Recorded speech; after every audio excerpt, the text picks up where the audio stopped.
अस्सलाम वालेकुम स्टूडेंट, हम इस वीडियो में method of transfer of heat के एक मेथड को डिस्कस करने के लिए जा रहे हैं। कंडक्शन, बात करते हैं कंडक्शन की। कंडक्शन हम इससे अपनी पिछली जो प्रीवियस लेक्चर है उसमें हम पढ़ चुके हैं कि हीट ट्रांसफर कैसे होती है, उसके मेथड कितने हैं। 3 मेथड हमने बात की थी, तो अब हम एक मेथड की बात करते हैं जो कि है कंडक्शन। कंडक्शन क्या होता है, कंडक्शन में हीट ट्रांसफर कैसे होती है, ये प्रोसेस किस किस मटेरियल में होता है।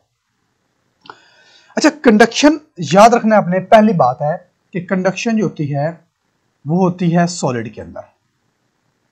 ठीक हो गया। अब हम सपोज करते हैं, एग्जांपल ले लेते हैं कि हमारे पास है जी एक सॉलिड है, उसको हम गर्म करते हैं। एक हमारा रॉड है और उस रॉड को हम गर्म करते हैं।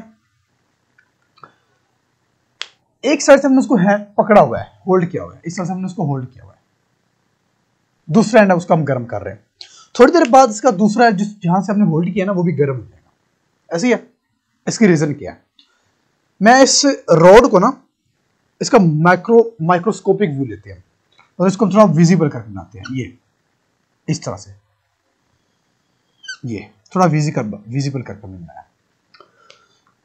हमें पता है कि हर मटेरियल जो होता है वो एटम और मॉलिक्यूल्स मिलकर बना होता है। सपोज करते हैं इसके ना ये एटम्स हैं, सपोज कर लेते हैं ये एटम है, क्योंकि सॉलिड है और सॉलिड के अंदर हमें पता है कि जो एटम होते हैं वो उसके साथ बिल्कुल, मॉलिक्यूल जो होते हैं उसके पार्टिकल होते हैं वो एक दूसरे के साथ बिल्कुल ऐसे टाइट होते हैं। इसके पार्टिकल है, सपोज कर लेते हैं। जब हम इसके वन एंड को हीटअप करते हैं इस तरह से, वन एंड को जब हम हीटअप करेंगे, एक पार्टिकल को हीटअप करेंगे, क्योंकि जो होते हैं सॉलिड, इसके अंदर एटम की वाइब्रेटरी मोशन होती है। ऐसी है, वाइब्रेटरी मोशन होती है। मतलब जो एक मॉलिक्यूल होता है या जो पार्टिकल होता है वो अपने फिक्स पॉइंट के आगे पीछे इस तरह वाइब्रेट कर रहा होता है।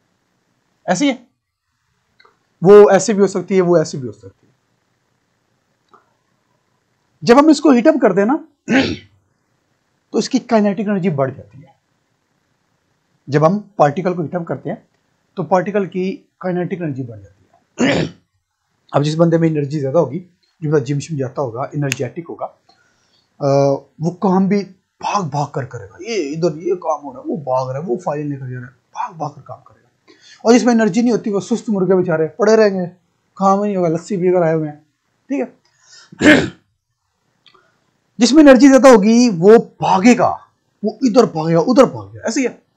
तो जब इनकी काइनेटिक एनर्जी बढ़ेगी ना, पहले इस इतने एम्पलीट्यूड के साथ वाइब्रेट कर रहे थे, जब इनकी एनर्जी बढ़ेगी फिर वो बड़े एम्पलीट्यूड के साथ वाइब्रेट करेगा। ऐसे ऐसे भागेगा, इधर भाग उधर भाग, बड़े एम्पलीट्यूड के साथ वाइब्रेट करेगा। ठीक है, बड़ा एम्पलीट्यूड के साथ।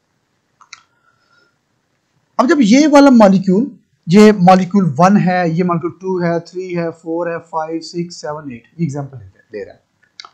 जब मॉलिक्यूल 1 को हीटअप करते हैं, इसकी काइनेटिक एनर्जी बढ़ती है। काइनेटिक एनर्जी बढ़ती है तो ये बड़े एम्पलीट्यूड से वाइब्रेट करेगा, बड़े एम्पलीट्यूड वाइब्रेट करेगा। जब ये बड़े एम्पलीट्यूड में वाइब्रेट करेगा तो ये साथ वाले मॉलिक्यूल से टकराएगा, साथ वाले मॉलिक्यूल को हिट करेगा।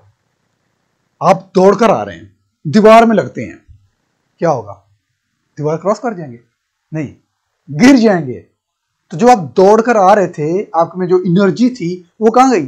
वो सारी दीवार में ट्रांसफर हो गई।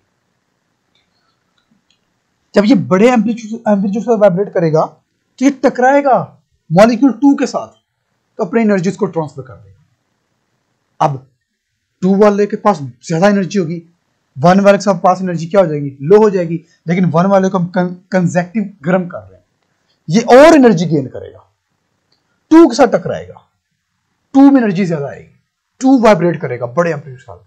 2 3 के साथ टकराएगा, 3 में एनर्जी आएगी, 3 एनर्जी गेन करेगा, 3 बड़े एम्पलीट्यूड के साथ वाइब्रेट करेगा, टकराएगा 4 के साथ, 4 को एनर्जी ट्रांसफर करेगा, 4 5 को एनर्जी ट्रांसफर करेगा, 5 6 7 8 9 ऐसे एनर्जी ट्रांसफर करते जाएंगे। लेकिन हम कंजेक्टिव गर्म कर रहे हैं। 1 वाला फिर एनर्जी गेन करेगा आग से, जिससे हम इसको गर्म कर रहे हैं। 1 वाला फिर एनर्जी गेन करेगा, दूसरे को देगा, तीसरे को देगा, चौथे, 5वें, 8वें, 10वें को देगा। कंजर्वेटिव गर्म कर रहे हैं, 1 वाला फिर एनर्जी गेन करेगा। तो इसी तरह ये प्रोसेस चलता रहेगा। इसमें क्या होगा, एनर्जी जो होगी वो ट्रांसफर होती जाएगी 1 से 2, 3, 4, 5 एंड सो ऑन, जिसकी वजह से दूसरा एंड जो होगा वो भी ऑटोमेटिक गर्म हो जाएगा। इसे हम कहते हैं एनर्जी होती है, जो हीट होती है वो हाई से लो की तरफ ट्रांसफर करती है। अब इस वाले केस में देखें, मॉलिक्यूल ने अपनी जगह नहीं छोड़ी, वो वाइब्रेट कर रहे हैं। मॉलिक्यूल 1 वाला 8 की जगह पे नहीं जा रहा, 1 वाला दौड़कर उधर नहीं जा रहा, 1 वाला जो है वो वाइब्रेट कर रहा है, सिर्फ वाइब्रेट कर रहा है, वाइब्रेटरी मोशन है। तो वाइब्रेटरी मोशन करते करते इसने हीट को ट्रांसफर किया। बात समझ आ रही है? वाइब्रेटरी मोशन करते करते इसने अपनी हीट को ट्रांसफर किया, तो इसको हम कहते हैं the mode of method, sorry the mode, method mode एक चीज होती है, the mode of transfer of heat, the mode of transfer of heat by vibratory motion, by vibratory motion of free electron. Free electron की जो vibratory motion होती है, the mode of transfer of heat by vibratory motion of free electron in solid, solid के अंदर, from hot pot to cold pot. ठीक है, ये वाला पार्ट इसका हॉट था, ये वाला कोल्ड था, हॉट से कोल्ड की तरफ गए, hot pot to cold pot. ठीक हो गया, इज कॉल्ड कंडक्शन। बात समझा गई? तो कंडक्शन में क्या होता है, एक चीज याद रखनी है, कंडक्शन के अंदर कंडीशन क्या लगाएगी हमने, वाइब्रेटरी मोशन, सिर्फ वाइब्रेटरी मोशन।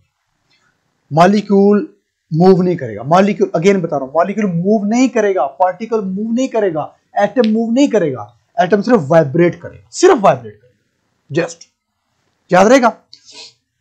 तो ये था हमारे पास आज का टॉपिक कंडक्शन, जिसके अंदर हमने कंडक्शन को डिस्कस किया है। कंडक्शन, अच्छा एक और चीज याद रहे, कंडक्शन किसके अंदर होती है, ये मैंने पहले बात की, कंडक्शन सिर्फ सॉलिड के अंदर होगी, कंडक्शन सिर्फ और सिर्फ सॉलिड के अंदर होगी, लिक्विड के अंदर नहीं होगी। लिक्विड के अंदर फिर क्या होगा वो हम नेक्स्ट टॉपिक में बात करेंगे। ठीक है, आज टॉपिक हमने याद रखना है, कंडक्शन है सॉलिड के अंदर होती है, और ये होता है mode of transfer of heat होता है सॉलिड के अंदर due to free electron, due to vibratory motion. Clear? Okay, इससे रिलेवेंट अगर कोई क्वेश्चन हो तो आप पोर्टल से पूछ सकते हैं।